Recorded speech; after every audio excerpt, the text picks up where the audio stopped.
तर महामुंबईमध्ये धोकादायक झाडांचे 4 बळी गेलेले आहेत। आठवड्याभरात झाडं कोसळून चौघांचा मृत्यू झालाय।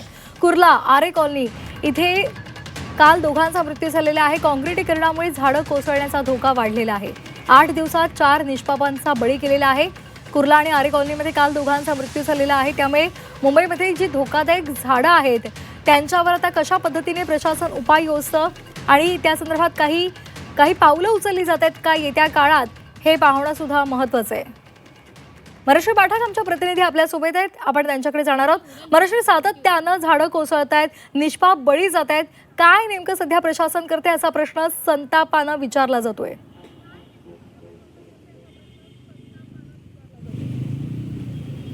सध्याच्या घडीला माझ्या मागे जे दृश्य तुम्ही बघता आहात, इथे एक भलं मोठं झाड कोसळलेलं आहे। तर झी24 तासने जो रियालिटी चेक मुंबईकरांना दाखवलेला होता त्यामध्ये याच परिसरातली झाडं आणि हेच झाड दाखवलेलं होतं की कशा पद्धतीने झाडांची मुळं ही कमजोर होत आहेत। इतकंच नाही तर अगदी बुंध्याला सुद्धा कीड लागलेली आहे। त्याच्यामुळे खरं तर मान्सूनच्या पूर्वीच अशा पद्धतीच्या धोकादायक झाडांचं ऑडिट होणं गरजेचं होतं।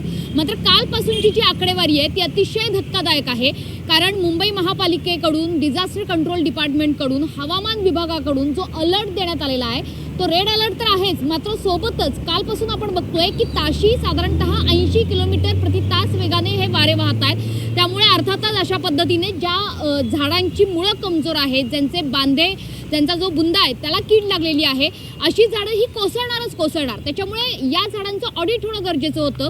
आज सुद्धा रेड अलर्ट आहे। ताशी 80 ते 90 किलोमीटर प्रति तास वेगानं वारे वाहत आहेत, त्यामुळे धोकादायक परिस्थिती आहे। आणि म्हणूनच काल दिवसभरात म्हणजे सकाळी 8 वाजल्यापासून संध्याकाळी 6 वाजेपर्यंत तब्बल 203 कॉल आणि त्याच्यानंतर आज सकाळपर्यंत साधारणतः 400 पेक्षा जास्त कॉल आलेले आहेत। 400 पेक्षा जास्त ठिकाणी झाडं कोसळण्याच्या, त्याच्या भल्या मोठ्या फांद्या कोसळण्याच्या तक्रारी आहेत। त्याच्यामुळे मुंबईकरांना अक्षरशः जीव मुठीत धरून चालावं लागतंय। समोर तुम्ही बघाल इकडे सायन कोळीवाड्याचा हा सिग्नल आहे आणि इथे कायम वर्दळ असते। लहान मुलं असतात शाळेत जाणारी। आज जरी शाळांना सुट्टी दिलेली असली तरी सुद्धा जे येणारे जाणारे प्रवासी आहेत, बाईक्सवर आहेत, त्यांच्या कुणाच्याही अंगावर हे झाड कोसळू शकतं। आणि सोबतच आतापर्यंत आपण बघितलं की चेंबूर असेल, कुर्ला असेल, आरे कॉलनी असेल, अगदी मीरा रोड, भाईंदर त्या भागात सुद्धा असेल मुंबईच्या बाहेर, इथे सुद्धा झाडं कोसळून बळी गेलेले आहेत। चेंबूरमध्ये तर एका 10 वर्षाच्या लहानग्याला आपला जीव गमवावा लागलाय। त्याच्यामुळे संवेदनशीलता हरवते का? वरती डोक्यावर संकट आहे, कधीही झाड कोसळू शकतं डोक्यावर, अशी परिस्थिती आहे। तर खाली चालताना सुद्धा मॅनहोलमध्ये तुमचा पाय पडून तुम्ही आत जाऊन मरू शकता, अशी परिस्थिती आहे। त्याच्यामुळे दुहेरी संकटात सध्या मुंबईकर सापडलेले आहेत। आभाळ तर कोसळतच आहे, मात्र सोबतच चालण्याचा रस्ता सुद्धा सुरक्षित राहिलेला नाहीये। त्याच्यामुळे झाडांचं ऑडिट होणं आणि त्याच्यावर लवकरात लवकर कार्यवाही होणं हे गरजेचं आहे।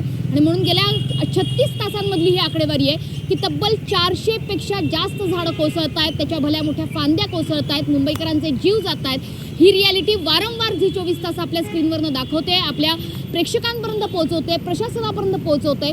मॅन्युअलवर एक वेळ झाकणं बसली कारण ते सोपं काम होतं, मात्र झाडांचं ऑडिट करणं हे 1 दिवसाचं काम नाहीये, मात्र त्याच्यावर लवकरात लवकर कार्यवाही होणं हे देखील गरजेचं आहे। त्याच्यासाठी कडक आदेश, कडक नियमावली जारी होणं हे देखील गरजेचं आहे।